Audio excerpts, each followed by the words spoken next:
할 수 있습니다. 예. 저는 네, 뭐라고 하려고 했냐면 이제 옆 사람하고 인사하는 시간입니다. 이렇게 얘기해 주시면 좋을 것 같아요. 함께 예배함이 큰 기쁨입니다. 이렇게. 예.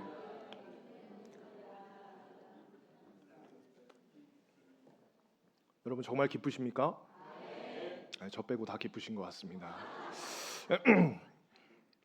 여러분 저희 청년부에서는 2월 달에 이제 몇몇 개 이제 개념들을 좀 살펴보고 있습니다. 첫 주에는 창세기를 나누면서 인간의 가치에 대해서 이제 이야기를 나눴습니다. 여러분 인간의 가치는 어디서 결정되는가? 우리가 가진 것들이 가치로 적용되지 않는다. 뭐 그런 이야기들을 좀 나눴습니다. 그러면 뭐가 우리 인생의 어떤 가치를 결정할까? 하나님께서 너를 만드셨다는 사실이 그 사람의 가치를 결정한다. 뭐 이런 이야기들을 나눴어요. 또 지난주에는 우리가 매주 하는 예배에 대해서 이야기를 나눴습니다. 예배는 무엇인가에 대해서 나눴고 오늘은 이제 믿음이란 무엇인가에 대해서 나누려고 했는데 여러분들이 그때 지금 당첨이 되신 겁니다. 그래서 여러분들은 여러분들의 커리와 상관없이 청년부의 커리대로 가게 됩니다. 누차 말씀드리지만 불만이 있으시다면 담임 목사님께 건의하셔가지고 제발 좀 같이 예배하기 저도 부담스럽고 여러분들 서로 그럴 수 있다는 거. 하지만 이제 우리 하나님께서 예배 가운데 역사하시고 또 일하실 것을 기대합니다.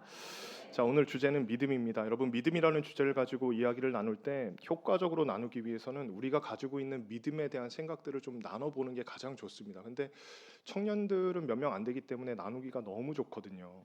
네 생각은 뭐니? 이렇게 이거 청년들이 싫다는 말이 아니고 좋다는 뜻입니다. 근데 이제 여러분 너무 많잖아요 지금. 그래서 다 뭐 이렇게 적어서 내 가지고 제가 다 읽어드리면 뭐 예배 시간 다 끝나도 뭐 할 수 없는 일이기 때문에 시간 관계상 좀 생략을 합니다. 그리고 근데 한번 여러분 좀 생각을 해보십시오. 한번 여러분들이 생각하는 믿음이라고 하는 것은 무엇입니까? 믿음이라고 하는 개념이 딱 자리 잡혀 계신 분들도 있을 거고 또 우리 중에 신앙의 연수는 많이 있지만은 뭔가 믿음에 대해서 논리적으로 합당하게 이렇게 쫙 풀어서 설명하기는 좀 어려우신 분들도 계실 겁니다. 믿음을 우리의 머릿속에서 생각해 보면은 이렇게 풀어낼 수 있습니다. 어떤 것에 대한 확신 정도로 우리가 좀 이야기해 볼 수 있죠. 혹은 어떤 마음의 상태로 요약할 수 있습니다. 이런 표현하잖아요. 왠지 저 사람은 믿음이 좀 간다. 그러면은 뭐라는 걸까요? 그 사람에 대한 나의 어떤 확신을 이야기하는 것일 가능성이 높죠. 어, 저 기업은 믿음이 간다. 그러면 메이커를 보니까 굳이 따지지 않아도 된다. 저 메이커는 믿을만하다. 뭐 이렇게 우리가 신뢰의 의미로 이야기할 수 있습니다. 이게 분명히 믿음의 한 요소이기는 하지만은 이게 기독교가 말하는 믿음의 전부일까는 한번 생각해 볼 필요가 있는 것 같습니다. 저는 우리에게 매우 익숙한 본문 중에 하나인 이 중풍병자와 그의 네 친구들의 이야기를 다루면서 믿음에 대해서 한번 이야기를 나눠보려고 합니다. 믿음을 원하는데 왜 이 이야기를 가지고 왔는가? 우리 5절 말씀 한번 읽어보겠습니다. 5절입니다. 시작. 예수께서 그들의 믿음을 보시고 중풍병자에게 이르시되 작은 자야 내 죄 사함을 받았느니라. 여기 보니까 예수님이 그들에게 무엇을 보셨다 이렇게 말씀하고 계시죠. 믿음을 보셨다. 그러니까 이 사람들이 어떤 행동을 하거나 아니면 이 이야기의 문맥 속에서 어떤 흐름이 예수님으로 하여금 이 사람의 뭘 보게 했다는 거예요? 믿음이라고 하는 것을 보게 했다는 것을 알 수가 있습니다. 본격적으로 이 중풍병자에 대한 이야기를 하기 전에 이 본문이 속해 있는 마가복음에 대한 이야기를 먼저 좀 풀어내겠습니다. 여러분 혹시 마가복음이 몇 장으로 구성되어 있는지 아십니까? 라고 물어보면 대답 안 하실 거잖아요.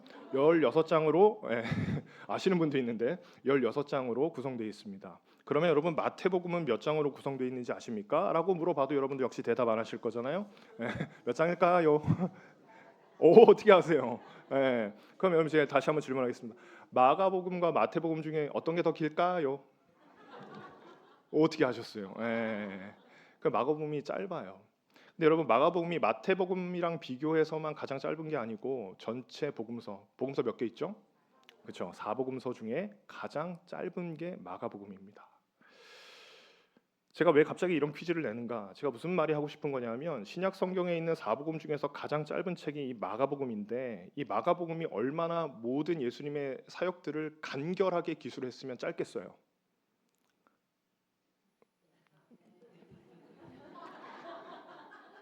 여러분 빨리 집에 돌아가고 싶지 않으신가? 여러분들과 다르게 저는 빨리 퇴근하고 싶습니다. 어, 예수님의 탄생 이야기조차 기록되어 있지 않습니다. 마가복음 딱 읽어보면은 뭐 복음의 시작이다 이러면서 시작하거든요. 그러니까 탄생 얘기도 마가한테는 너무 사치인 거예요. 왜냐하면 다 기록할 시간이 없어요. 짧게 기록하기 때문에 그런 겁니다. 그런데 마가는요, 복음서가 매우 짧게 기록되어 있음에도 불구하고 십자가 사건, 예수 그리스도의 십자가 사건이 일어나는 지점은요, 일주일을 꼬박 하루를 다 기록해요. 그래서 그 부분을 마태복음이나 다른 복음서랑 이렇게 비교해 보잖아요. 그러면은 이해가 안 되는 거예요. 왜냐하면 마가복음이 제일 간결하고 짧게 서술해야 되는데 어떤 부분은 막 일주일 내내 계속 한 행적 한 행적을 굉장히 자세히 기술하고 있다는 겁니다. 그러니까 마가는 뭔가 자기가 중요하다고 생각하는 어떤 시간 흐름에 있어서는 그거를 확대해서 알려주고 싶은 거예요. 이게 마가의 신학이라고 할 수 있습니다. 자, 마가는 그리스도의 십자가 사건을 굉장히 중요하게 생각하니까 이렇게 길게 서술을 한 겁니다. 그리고 오늘의 본문을 좀 길이를 생각해 보면 좀 재미있는데, 여러분 성경 2장, 마가복음 2장 바로 위에 보시면 소제목이 하나 기록되어 있을 겁니다. 만약에 소제목이 없으시다면 성경책 하나 사셔야 됩니다. 이거 좀 중요하거든요. 소제목들을 이렇게 기록해 놓는데, 거기 보면은 제목이 중풍병자를 고치시다 이렇게 돼 있죠. 그거 옆에 보면은 괄호 안에 마태복음 9장, 누가복음 5장이 기록되어 있을 겁니다. 그죠? 근데 여러분 길이를 보면은 이 표시가 뭐냐면 이 같은 사건에 대한 다른 복음서의 기록이거든요. 그러니까 요 중풍병자가 나음 받는 이야기가 지금 이 마가복음에만 있는 게 아니고 여기에도 있어라고 하는 걸 이제 알려주는 거예요. 너무 좋은 거잖아요. 그래서 이런 기록을 전문 용어로 이제 우리가 평행 본문이라고 합니다. 그리고 그 절수를 세 보니까 마태복음이 전체가 8구절로 돼 있고 누가복음이 9구절로 돼 있는데 마가복음은 우리가 오늘 몇 절 읽었어요? 12절까지 읽었어요. 어디가 제일 길까요? 마가복음이 제일 길어요. 왜 그럴까요? 그렇죠. 중요하기 때문입니다.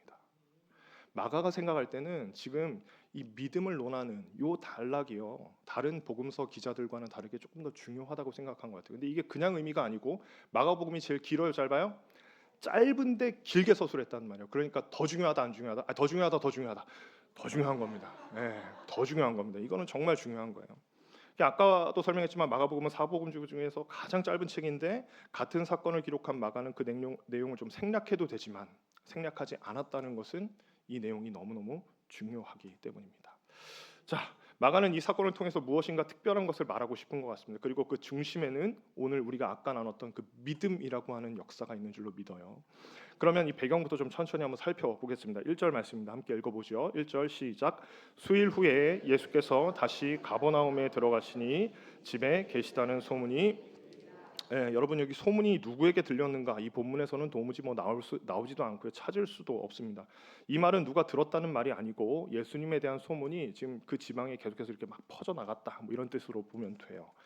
그런데 이 본문을 가만히 읽어보면 예수님이 어떤 집에 계시다라고 하는 소문이 너무 간절했던 사람이 있다는 것을 우리가 이 문맥상 발견할 수 있습니다. 우리 3절 말씀을 한번 읽어보겠습니다. 시작. 사람들이 한 중풍병자를 네 사람에게 메워가지고, 여러분 사람들이 한 중풍병자를 네 사람에게 메워가지고 예수님께로 나아오고 있어요. 이 네 사람은 친구들일 수도 있고 고용된 사람들일 수도 있습니다. 근데 누군지는 알아요, 몰라요? 몰라요. 왜냐하면 마가는 그 부분에 대해서 이야기하고 있지 않기 때문입니다. 마가는 한 중풍병자를 데려온 4명의 사람에 대해서 정확하게 이야기하지 않습니다. 왜냐하면 이 사람이 보기에는 중요하지 않은 겁니다. 그 사람의 신분이 무엇인지, 이 사람과의 관계가 무엇인지 별로 중요하지 않은 거예요.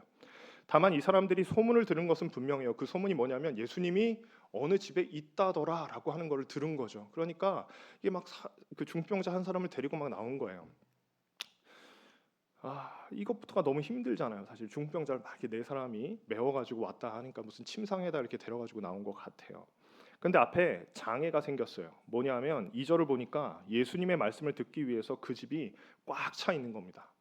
그러니까 사지가 멀쩡한 사람도 이렇게 비집고 들어갈 수 없을 정도로 꽉 차가지고, 이게 중풍병자는 4명이 이제 들고 메고 있으니까 부피가 더 크잖아요. 그러니까 그 안으로 들어갈 수가 없는 거예요.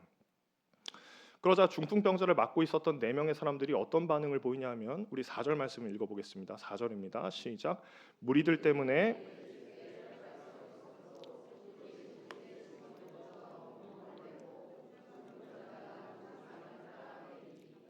여러분 이 부분을 한번 상상해 보면은 이 표현 좀 재미있습니다. 무리들 때문에 들어갈 수 없어서 포기했다 이렇게 이제 이야기하지 않고 이 사람들이 지붕을 뜯고 구멍을 냈다 이렇게 이제 표현을 하고 있어요. 그리고 중풍병자가 누운 상을 달아가지고 끈이나 줄에 매달아가지고 집 안으로 지금 내렸다 뭐 이런 표현입니다. 여러분 이런 행동들이 마가의 눈에는 너무너무 특이했던 것 같아요. 지금 이 본문이 얼마나 특이한가를 알려면 요 같은 본문인 이제 마태복음을 읽어보면 됩니다. 방금 읽은 마가복음에서는 중풍병자를 둘러싼 네 명의 사람들의 이야기가 되게 길게 서술되어 있습니다. 4절까지 되게 촘촘하게 기술되어 있잖아요. 근데 마태는요 딱 한마디로 이 모든 상황을 다 정리해 버려요. 우리 마태복음 한번 띄워주시면 좋겠는데 한번 같이 읽어보겠습니다. 시작. 침상에 누운 중풍병자를 사람들이 데리고 오거늘 예수께서 그들의 믿음을 보시고 중풍병자에게 이르시되, 우리가 이제 마가복음을 읽어서 다 알고 있지만 한번 이 마태복음을 토대로 한번 여러분 대답을 한번 해보십시오. 여러분 중풍병자를 몇 명이 데려왔는지 알 수 있어요? 없습니다. 왜냐하면 마태에게는 그게 중요하지 않은 거예요. 여러분 또 사람들이 어떤 인파를 뚫고 왔는지 지금 보여주나요? 없어요. 예수님이 어떤 집에 있는데 그 집에 사람들이 많이 왔다는 표현이 있어요? 없어요. 마태에게는 그게 별로 중요하지 않은 거예요. 다만 그냥 데리고 왔어. 그리고 믿음을 보시고 고쳐주셨어. 이렇게 이야기하는 거죠. 그러니까 요거 부분은 차이를 딱 보면은 지금 마가가 뭘 강조하고 싶은지가 확 드러나는 거예요. 마가는 지금 뭘 강조하고 싶은 겁니까? 이 네 사람이 얼마나 지금 힘들게 지금 하나님께로 왔는지 알아? 이걸 이제 막 보여주고 싶은 거예요. 여러분 아까도 설명했지만 복음서 중에서 가장 짧은 본문이 뭐예요? 마가복음이잖아요. 근데 마가복음이 그걸 생략하지 않는다는 거예요. 경제성을 생각해가지고 마태랑 마가 중에 둘 중에 한 사람이 생략을 해야만 한다면 누가 생략을 해야 되냐 하면 마가가 생략을 해야 됩니다. 가장 짧으니까. 하지만 이 사람은 그 지면을 막 다 할애가지고 하나하나 다 기술을 하고 있는 거예요. 왜?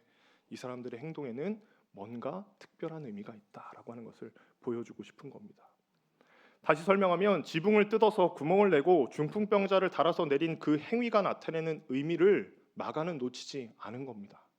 그게 무엇입니까? 여러분 예수님께로 향하는 이들의 의지를 보여주잖아요. 그죠?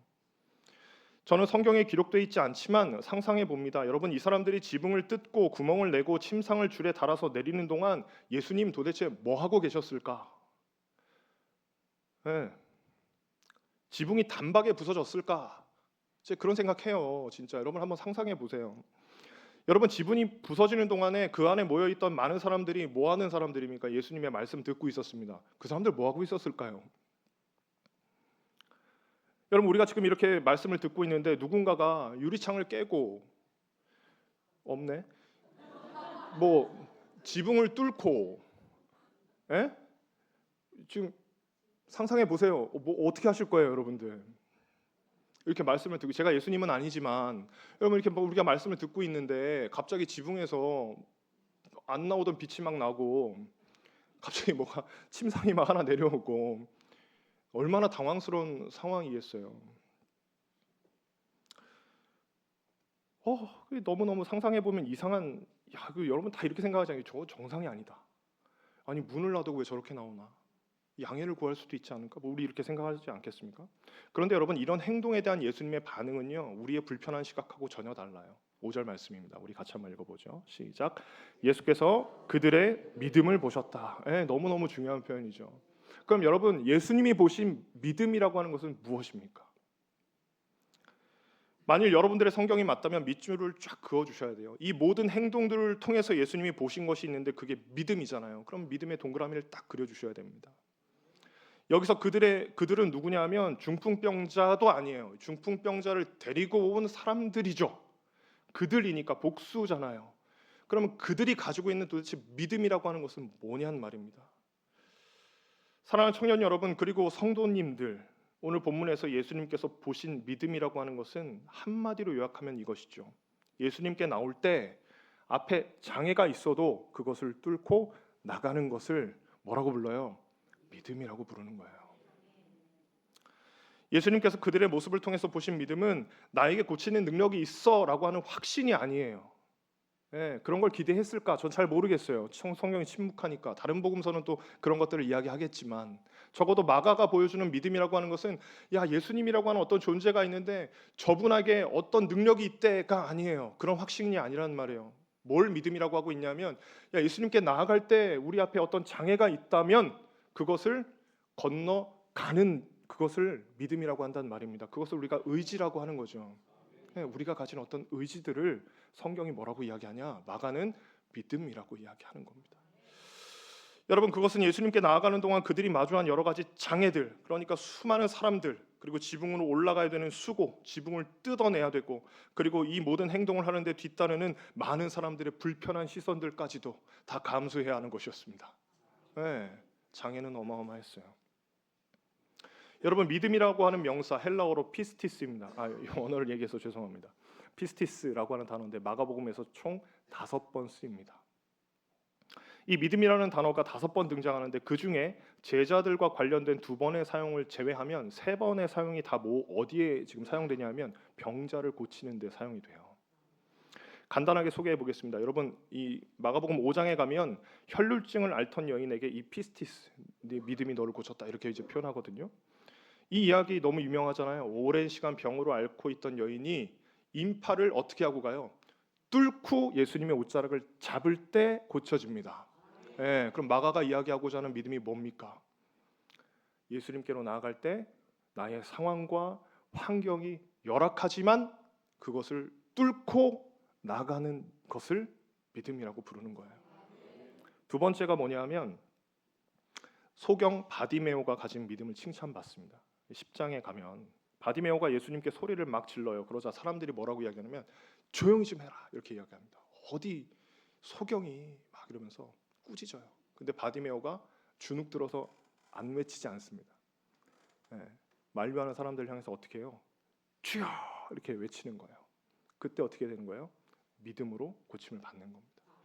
여러분, 마가는 일관성이 있어요. 믿음에 대해서. 저는 오늘 말씀 묵상하면서 지붕을 뚫고 오는 사람들을 바라보던 예수님의 어떤 모습이었을까 제가 좀 상상을 좀 해봤습니다. 중풍병자를 침상에 뉘어가지고 여기까지 온 4사람, 이 발걸음조차도 쉽지는 않았을 거예요. 이 사람들이 문 앞에서 마주한 현실이 뭐였냐면 많은 인파들이었습니다. 그래서 이 사람들이 얼마나 좀 고민을 했을 거예요. 고민을 하던 그들이 예수님을 향해서 어떤 마음을 품었냐 하면 야, 우리 올라가자 지붕으로. 그래서 지붕을 올라가요. 막 뜯어요. 근데 예수님이 어디 있냐면 집 안에 계시잖아요. 그럼 예수님은 어떤 마음이셨을까? 이런 마음 아니셨을까요? 야, 내가 여기 있다. 조금만 힘을 내라. 야, 지금 이게 너네가 들어올 수 없는 상황이잖아. 근데 내가 여기 있어. 조금 남았다. 지붕 조금만 더 뜯자.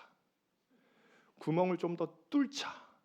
여러분, 예수님은 이런 마음 아니었을까요? 지붕을 뚫어가지고 구멍을 딱 낸 다음에 야, 이거 힘들다고 침상 던지면 돼요, 안 돼요? 이거 안 되는 거예요. 줄에 달아서 내려야 돼. 여러분, 이렇게 응원하는 마음이지 않았을까요?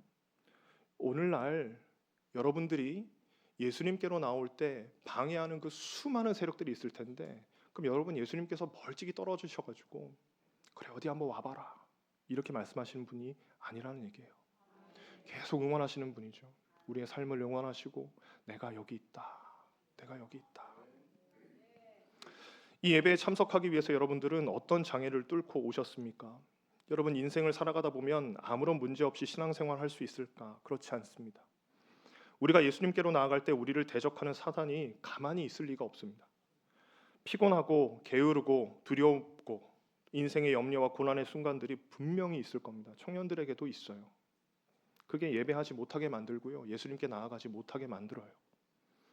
그러나 그 장애를 뚫고 예수님께로 나아가는 것, 그것을 오늘 마가는 믿음이라 부릅니다. 네, 용기가 막 생기지 않으세요? 여러분, 말씀을 마무리하면서 제 개인적인 얘기를 하나 하려고 합니다. 이게 설교학적으로는 별로 좋은 건 아닌데 여러분들의 너른 양해를 좀 부탁드립니다. 설교학에서는 자기 얘기는 좀 하지 말라고 이렇게 얘기하시는데, 여러분, 제가 지난주 목요일 날 청년들하고 함께 피아 워십 목요 예배에 참석했습니다.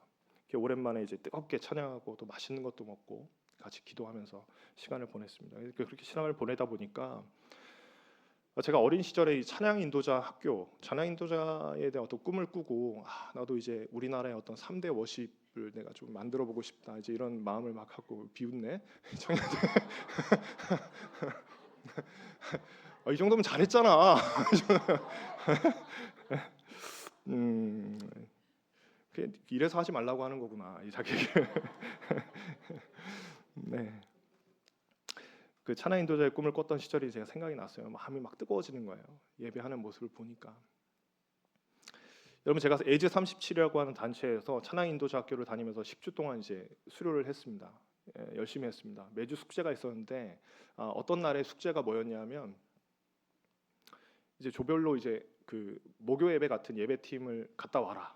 우리 이제 저희 조가 있었거든요. 조가 한 10명 정도 되는데 이렇게 모여가지고 가라는 거예요. 아무데나 좋으니까. 근데 제가 제일 좋아하는 예배팀이 디사이플스였습니다. 그래서 모든 조원들의 어떤 좋아하는 성향을 다 제치고 그냥 디사이플스로 결정을 했어요. 목동에 있거든요. 제자교회 그 당시에 목동 제자교회가 오목교역에서 내려서 이제 조금 10분 정도 걸어가야 됩니다. 제가 그때 뭐 하고 있었냐면 저는 아산병원에서 주차 요원으로 일하고 있었어요. 뭐 이렇게 이런 거 하고 이런 거 했던 사람입니다. 일을 마치고 서둘러 가도 예배 시간 맞추기가 좀 빠듯한 거예요. 근데 제 마음에 열정이 있으니까 어떻게 해요? 너무 가고 싶은 거예요. 막 가고 싶어요. 근데 일을 끝나고 이제 가려고 하니까 몸이 너무 피곤한 겁니다. 그래서 지하철을 타고 이제 가고 있는데 끌려가듯이 끌려가고 있는데 어느 역에선가 딱 내려가 이게 지하철이 안 가는 거예요. 그래서 여기 어딘지도 잘 모르겠는데 지하철이 안 가서 한참 있다 보니까 이제 방송이 막 나오는 겁니다. 그래서 앞차가 고장이 났는데 이거 다 내리셔야 된다 이러는 거예요. 여러분 사람들이요 그 한 량이잖아요. 그 한 열차 한 대 안에 있던 사람들이 밖으로 다 쏟아져 나오는데 택시도 없는 거예요. 그 많은 사람들이 다 나오니까 버스도 탈 수가 없는 거예요. 너무 사람들이 많아서 택시도 못 타, 버스도 못 타. 그러니까 제가 이렇게 딱 올라가는데 마음이 너무 서글픈 거예요. 하루 종일 서가지고 일하고 그 더운 날 땀 찔찔 씻지도 못하고 지금 내가 이렇게 가고 있는데 하나님이 좀 원망스러운 거예요. 아니 내가 뭐 내 놀러 가는 것도 아니고 나 예배하러 가는 건데 하나님 이렇게 내 길을 막으실 수 있나? 그런데 반대편을 딱 보니까 그때 제가 송파 살았거든요. 빨간 버스가 잠실 가는 버스가 딱 있는 거예요. 여러분 이게 가라는 뜻입니까? 안 가라는 뜻입니까? 네, 제가 핑계가 없겠어요? 제가 휴대폰을 열었다 닫았다 그때 이렇게 폴더폰을 썼으니까 제 나이가 나오네. 이렇게 열었다 닫았다 몇 번을 했는지 몰라요. 그러다가 결심을 했어요. 늦더라도 한번 최선을 다해서 가보자. 길도 잘 모르고 지금 이 스마트폰이 잘 돼 있는데 그때는 막 어떻게 막 지도 보고 가야 되는 그런 시절이었습니다. 그래서 버스를 타고 아는 지하철역 가가지고 지하철 5호선 타고 이제 우여곡절 끝에 오목교역에 도착을 했습니다. 내렸어요. 개찰구가 딱 있습니다. 그 집을 찍고 딱 나가는데 잊혀지지 않습니다. 하나님의 은혜가 정말 그때 제가 잊혀지지가 않아요. 교회도 안 갔거든요. 제가 교회를 가지 않았습니다. 교회 안 가고 딱 찍고 나오는데 하나님의 은혜가 막 이렇게 오는 거예요. 제 안에. 그때 제 마음에 어떤 생각이 들었냐면 승리했다. 나 진짜 오늘 너무 힘들었는데 승리했다. 여러분 예배 설교 다 끝났어요.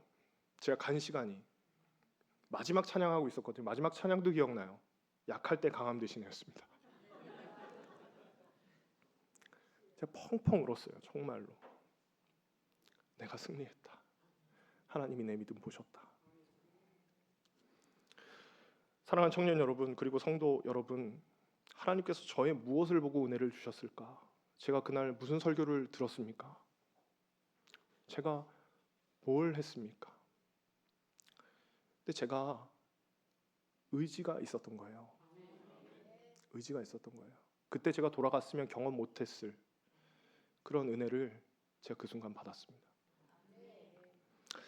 여러분들이 이제 그 은혜를 받을 차례가 아닌가 싶습니다. 사랑하는 청년 여러분, 예배하기 힘들잖아요. 우리 앞길을 막는 장애들이 얼마나 많겠습니까? 근데 오늘 마가복음의 말씀을 기억하십시오. 그 장애를 뚫고 나아가는 것이 믿음이라 말씀하십니다. 네. 이제 시작하는 한 주 예수님께로 나아갈 때 마주하게 되는 여러 가지 장애들을 뚫고 주님께 의지를 보이시는 저와 여러분 되시기를 간절히 소망합니다. 우리 같이 한번 찬양하면 좋겠습니다. 이곳에 임하신, 이때 나오셔야 돼요, 여러분.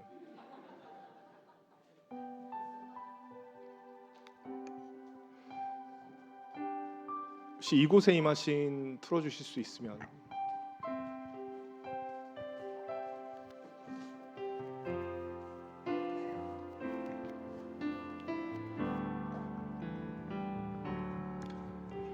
이곳에 임하신 하나님 나라, 가난한 마음으로 바라보리라. 먼저 그 나라 그 뜻 구하며 나의 삶 드리리. 주님이 맡기신 하나님 나라, 믿음의 눈으로 바라보리라. 하늘의 뜻이 이 땅 가운데 완성될 그날까지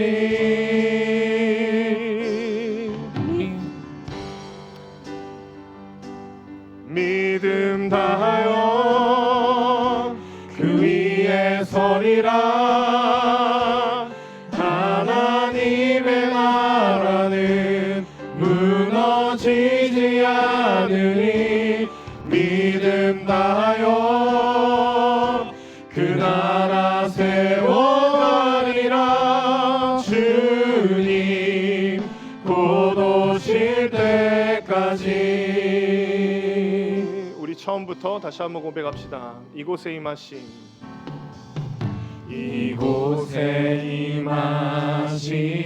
하나님 나라, 가난한 마음으로 바라보리라. 먼저 그 나라 그 뜻 구하며 나의 삶 드리리. 주님이 맡기신 하나님 나라, 믿음의 눈으로 바라보리라. 하늘의 뜻이 이 땅 가운데 완성될 그날까지 믿음 다하여 그 위에 서리라.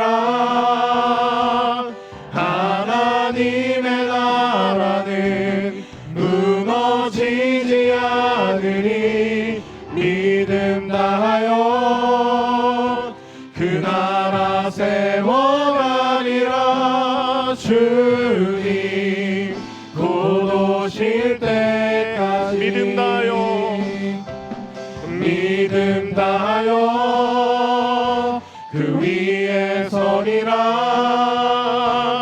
하나님의 나라는 무너지지 않으니 믿음 다하여 그 나라 세워가리라.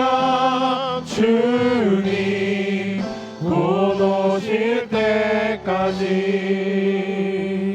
우리 같이 한번 기도할 때에 주신 말씀 붙잡고 함께 기도하면 좋겠습니다. 하나님, 나의 인생에는 주님께로 나아가지 못하는 어떤 장애물이 있는 것입니까? 하나님, 그 장애를 좀 뚫고 나아갈 수 있는 의지, 용기가 필요합니다. 이 시간 성령의 은혜 가운데 우리를 붙잡아 주셔서 그 모든 장애를 뛰어넘어 예수님께로 더 향해 나갈 수 있는 우리 모두가 되게 도와주시옵소서. 우리 이 시간 그런 마음으로 말씀 붙잡고 함께 기도합니다.